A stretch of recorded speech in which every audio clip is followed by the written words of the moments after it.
Chase and Stalk Through the Woods at Night by Blonde Everness 91. I am a 24-year-old female from the UK. Now, despite a few creepy instances as a child, there has only ever been one time in my adult life that I truly felt primal fear. I live in a village in the middle of the English countryside. To paint an accurate picture of its size, it has a population of 4,000, but feels more like 1,000 due to its spread out nature and being surrounded on all sides by lots of fields, farms and woods that eventually connects onto a pretty famous forest. It's kind of in the middle of nowhere, and because of this it's notoriously bad for phone connection and other types of connection like internet. Having lived there all my life, I know the place like the back of my hand. I literally know where all the public footpaths are through the fields and whatever else, and how each of these connect, which are like shortcuts. Now, I've went on walks through this with my parents and on my own later as an adult. Nothing bad ever happened. It felt safe here.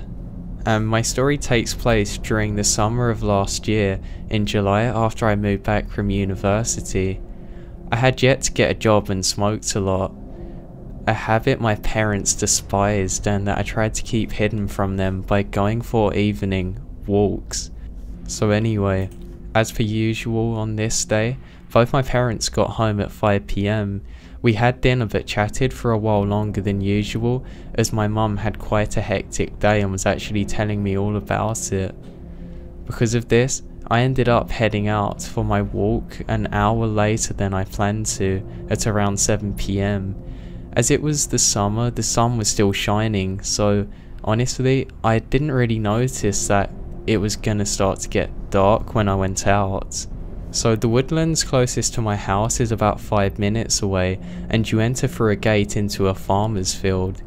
You can see across the open area for quite a long way until the first set of small woods obstruct your view. That's where I was heading, as I knew this track takes under 2 hours and leads back onto the same path that I was now standing on. That was more than enough time for me to smoke all of the joints in my pocket and for the smell to leave my clothes, so I thought. Now, this area is also very popular for dog walkers, so it's not unusual to see other people while you're about, and this is a village where that everybody knows each other, so tends to say hello. So I lit my first joint and started walking. I'm just in my own world for a while, until I was less than 100 feet before the entrance to the woods. I see an elderly man coming out of them throwing a ball for his collie dog. I finished my joint and subbed it out. As I got closer, I recognised it was John, who lived on the road next to mine and knew my grandpa. We stopped and said hello as I stroked his dog, Max. It's while talking to him that I see another man emerging from the woods. He has no dog, but has a bright green jacket. He's very tall and is easily 10 years older than me. Me and John just chat away for another minute or so and say goodbye, but he then warns me not to stay out here too long as it's going to start getting really dark. It was true that the sky was bright pink and orange. The sun was indeed beginning to set. So I then continued on my way down the path towards the man. When we nearly passed each other, I look up to make brief eye contact. I smile and say hello, like everyone does, even if you don't recognise the person. And my eyes instantly met his. He was already looking at me, his dark eyes locked on mine. He wasn't smiling. I didn't know him, and I knew that something was just wrong. It was in his eyes. I then just swallowed my politeness and looked towards the ground as we passed. I had lived in my uni city the past couple of years, so I knew a red flag when I saw one. I then quickened up the pace a little, and before entering the woods, slyly looked back. This guy was still walking in the same direction following John. I felt relieved after this and just laughed a little bit, and I thought it was maybe the weed making me paranoid while I lit up another joint and started walking into the woods. It takes about 30 minutes to follow the path through the woods to the end. The pathway exit opened into another field that led to another set of woods. The sky was now violet, I hadn't really noticed how fast it was dimming because of the tree cover. So I was near the entrance to the second set of woods when I felt it. Fear. Complete, crippling, absolute fear worked its way like electric through every single layer of my flesh. I had never felt anything like it before or since, but I knew what it was and I whipped around. Then I saw him, standing at the exit of the first set of woods, the man. I could still make out his green jacket in the fading lights. He's obviously doubling back, and very quickly too. I had looked back several times while in those trees and hadn't seen him there whatsoever. For a second, I froze as he did. He knew that I'd seen him. To sprint the distance between us probably would have taken him about 5 minutes. He's obviously in very good shape. I threw the piff and started bolting it into the woods, the only way that I could go. I didn't dare look behind me. I sprinted for a couple of minutes before taking a sharp left turn onto the path into the trees. I really hoped that maybe this would throw him off, but I literally couldn't see a thing.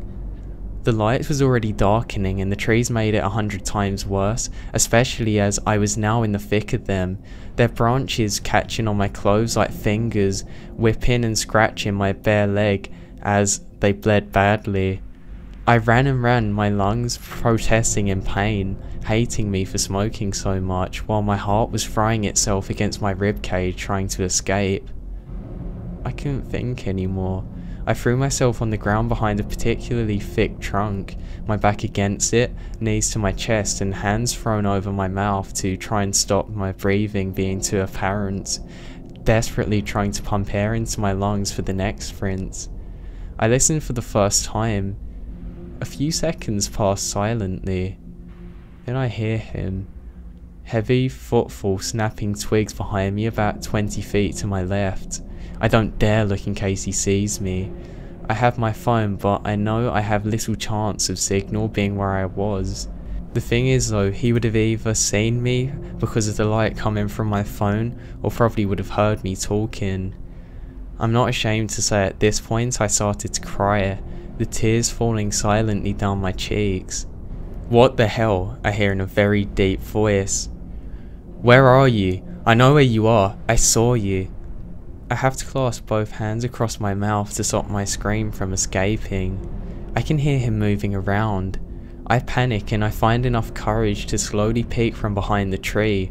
He was now about 10 feet behind me, maybe less than 20 feet to the left, and very close to where I was. I moved back and my eyes searched around me. I pick up a pretty heavy rock. I carefully check on him again. His back is still turned, but he's searching through the trees, hunched down lower to the ground now.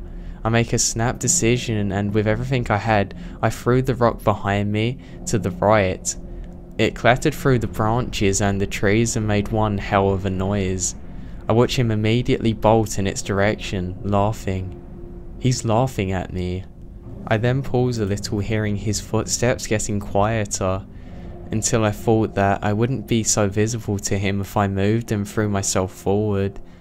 So I ran, trying to put as much distance between us as possible, but I was also aware that I was getting further and further away from home simultaneously. I knew there had to be a stream somewhere close. If I found the stream, I can follow it to the borders of the land that run parallel to some of the footpaths. So I ran, then ran, and eventually I managed to reach the trees in the clearing, and I can just make out another field through them on the other side.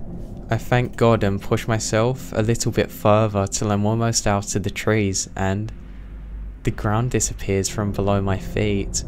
I then go head over shoulders down the embankment. I crash into the water below, my mouth open and lungs filling with muddy water. As I splutter it out, I feel both relieved to have found this stream and terrified that he's heard me. My phone is also now ruined. I slowly make my way downstream as quietly as possible, listening out the whole time as that I'm running parallel to the woods, looking up periodically just in case. After a while with this, maybe half an hour, I noticed the trees begin to thin out and realised this is the edge of the woods where I would have been exiting and where the pathway connected to the original starting place. If I ran home, I could get there in less than 20 minutes. So, as quiet as I could, I dragged myself on my stomach back up on to the embankment, military style, wanting to stay as low as possible. I peeked over the top. I could just make out the opening of the woods exit path about 50 meters away. I sat and scanned the forest line for a couple of minutes, my eyes trying to make out even the slightest movement, trying to figure out if anything was there, but it was pitch black. I could see nothing. I couldn't hear anything either. I pushed myself up and sprinted as fast as I possibly could to the field onto the pathway. I knew the gate I'd entered through was in the adjoining field. It really wasn't that far. I was so happy. "You stupid girl." I heard this screeching from across the field. I swear my legs nearly gave out then and there. He'd been waiting for me the entire time. I turned my head and saw him sprinting out of the woods at full pelt. I screamed and pushed myself further, tears coating my face. All I could do is run. I crossed into the main field now and I could see the moonlight shining off the metal gate. My house was just about 5 minutes away after that. I had never focused on anything as much as that gate before. He was faster than me, and actually a lot faster than I had thought. He was getting closer, screaming at me the whole time about how he was gonna slit my throat. I ran and ran, pushing myself up and over the gate and ran up the road. I dared to look back as I made my turning onto my road. As I did though, he was still following me. I raced up the driveway and threw myself through the door, running into the living room, crying and screaming hysterically at this point, pointing behind me at the door. My dad ran outside and my mum grabbed a hold of me as I collapsed shaking. As it turns out, my parents had already called the police, as I said I was going out for an hour at 7 or so, and now it was past 12 AM. I hadn't answered when they had called my phone, and it was very unlike me to do that. We called the police again to explain, so they came and I gave a full statement. Both of my parents and the police were literally horrified. Nothing like this ever happens here. There hadn't been a report of anything near this for literally 100 years. But one look at me and it was obvious I was telling the truth to them. I was covered head to toe in cuts and bruises, soaking wet and covered in mud and blood. I won't go into how this experience changed me. It's honestly depressing, but I will say that the thing that scares me most is the fact that they never even had a suspect, despite him following me so closely, and how that my dad ran outside and should have easily been able to find him. That guy is still out there. Who knows what he's really capable of.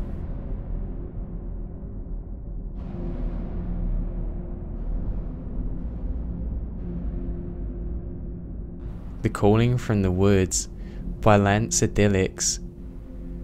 My mum grew up in a small town and she had quite a few creepy encounters as a teen in the late 1970s. One night, her mum ordered her that she had to go and feed the cats who lived in the outside sauna during the winter. She reluctantly went outside since it was such a bitterly cold winter that year. She got about halfway to the sauna when she heard a man calling "help me" from the woods nearby. She got spooked and ran back home to the house and tried to tell her mum that there was somebody outside yelling for help. Her mum told her that it was just the wind and that she needed to go back outside to feed the cats. She went back out and got about halfway to the sauna when she heard a man calling for her to help him. She was now positive that it wasn't the wind, and this time made her mum come outside to listen, and she heard the guy calling help from the woods. She called her husband to go in the woods and search and see what it was, since she didn't think it was a good idea for her daughter and herself to go out looking for him. My mum's dad went out to the woods to see who was in need of assistance, and was stunned to find a man in a long winter coat standing near the woods by the house. When the man in the coat saw my grandpa, he ran towards the dirt road and got into a car and sped off.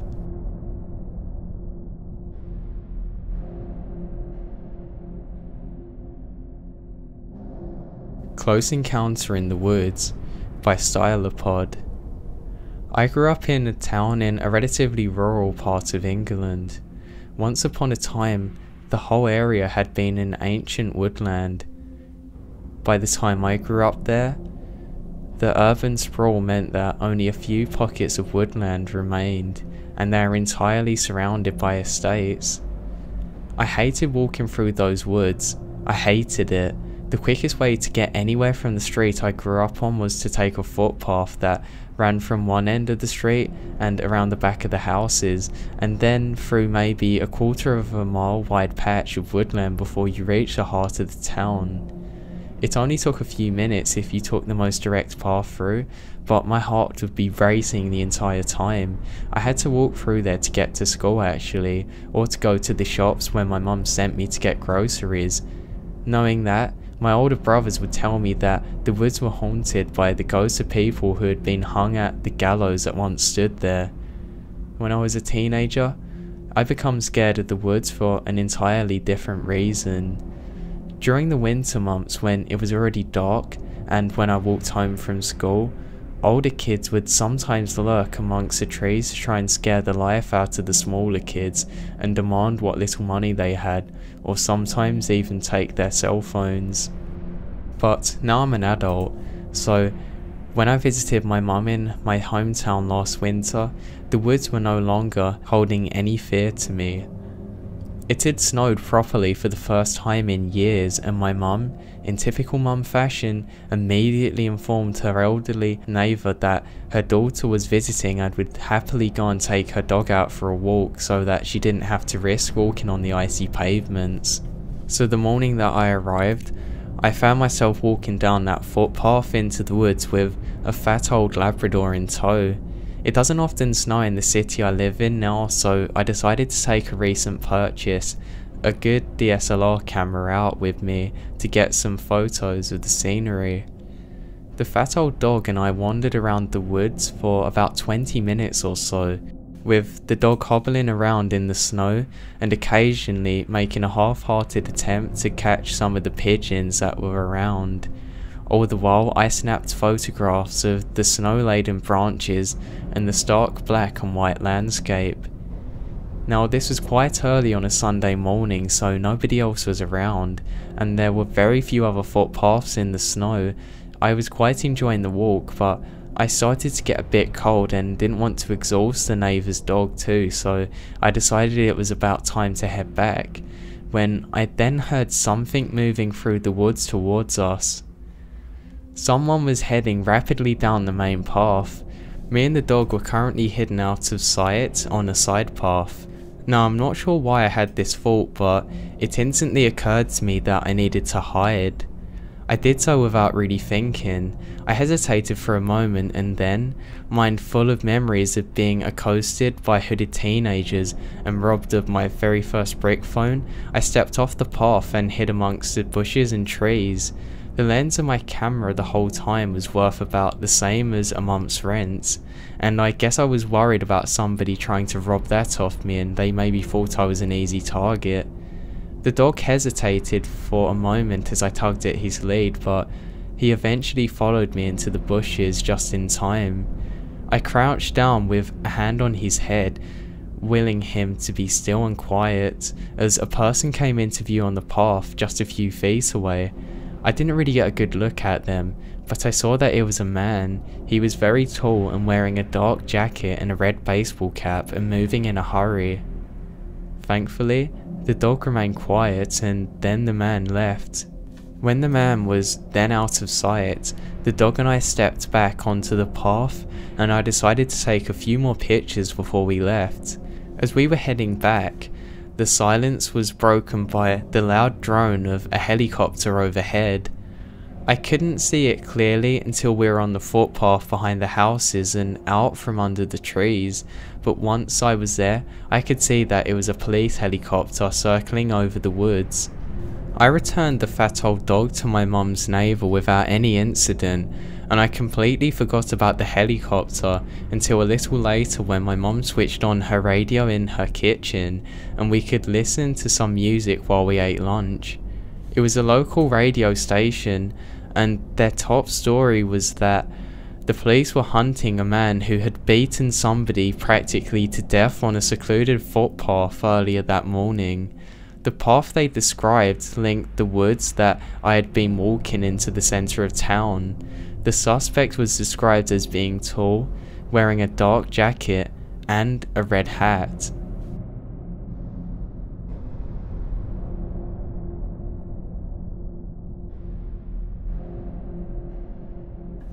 The Woods Have Lights by Mr. Wonderbread.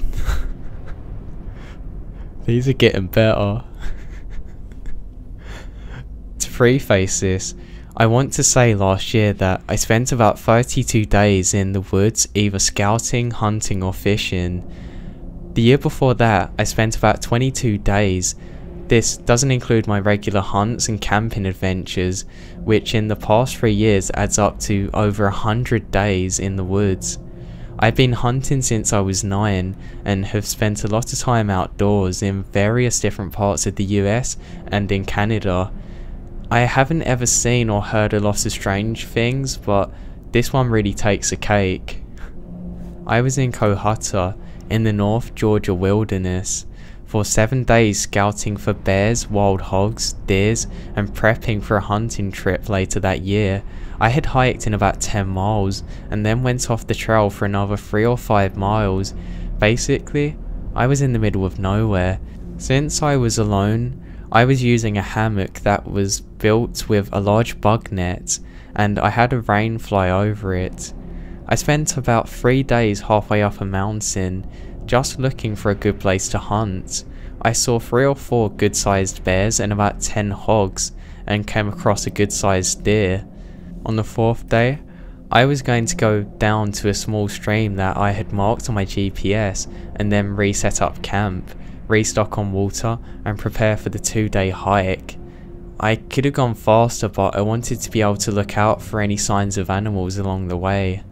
As I was approaching this small stream, I noticed a tent which I was excited to see, as I had been completely alone for a few days and it's always nice to run into another hiker. Generally, us wilderness folk are pretty down to earth.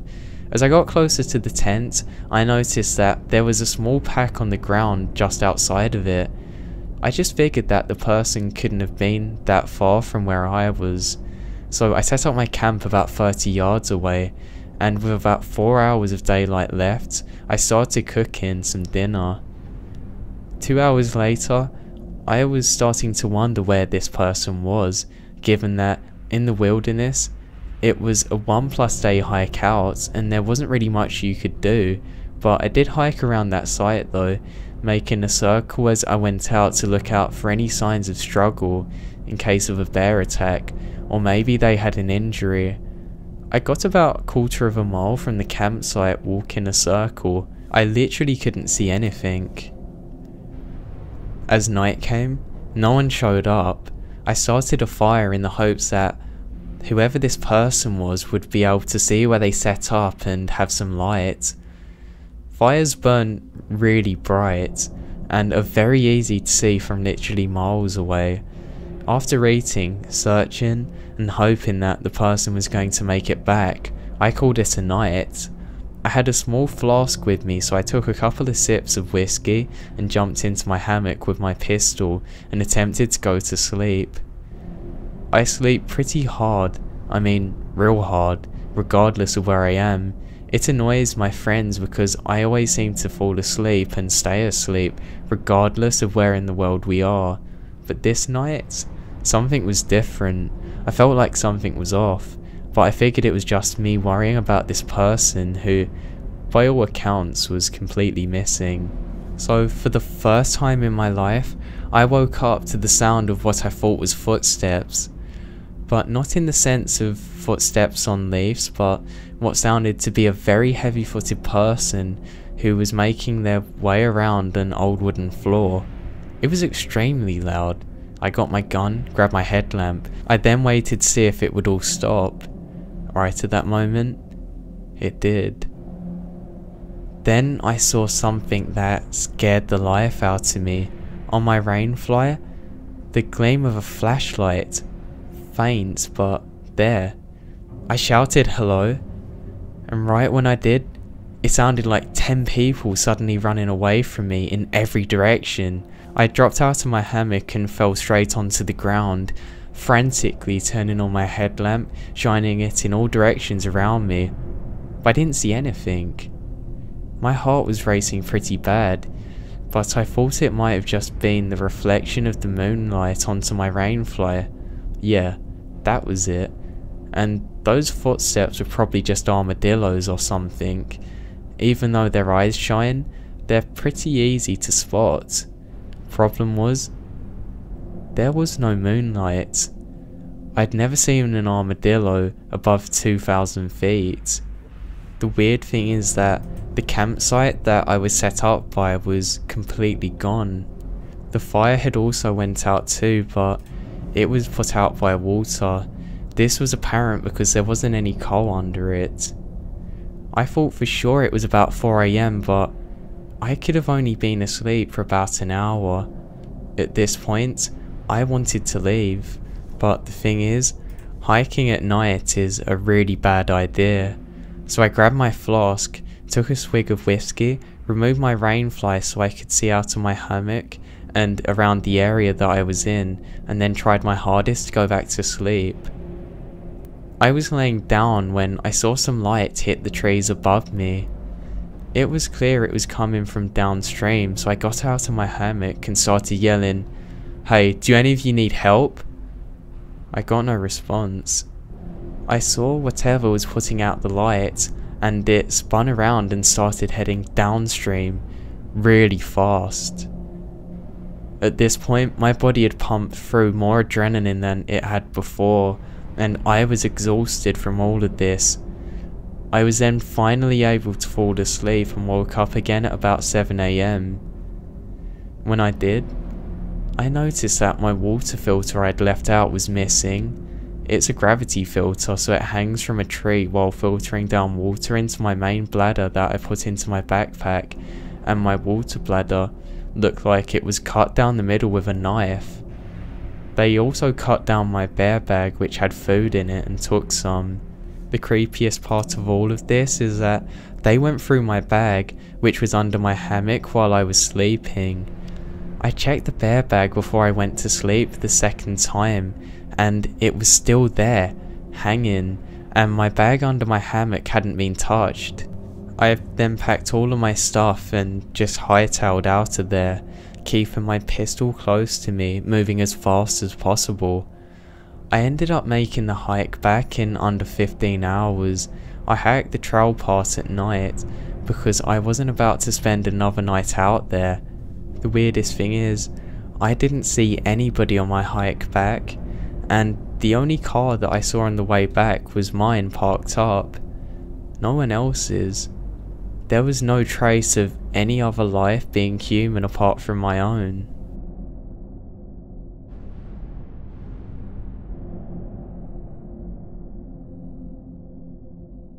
Family in the Woods by Zombie Status Update.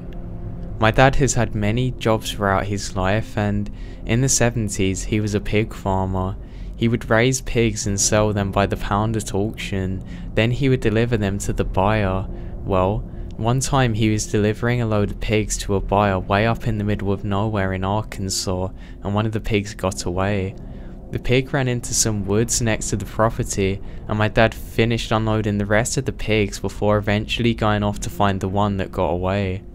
It took him a while to find the pig, and my dad says that, honestly, he wished he hadn't. When he found the pig, it was dead with an arrow sticking out of its side. Just before my dad walked up to the pig's body to see what had actually shot it, he heard two men coming from deeper in the woods, whooping and hollering. My dad ducked behind a tree just as two really gnarly looking guys came running up to the pig. They were both wearing overalls with nothing else on. Apparently one of the guys just looked really mean and crazy, and the other guy just looked really old and skinny. The two men picked up my dad's pig and sliced it open, and then the two men dragged it off and my dad followed them. The two men walked up to a small ramshack that had 4 people sitting on the front porch. As the men reached the house, a woman comes out with a boy, and they then just go and feast right there on the pig. My dad said that almost every single one of them had a physical deformity, and he just got the hell out of there.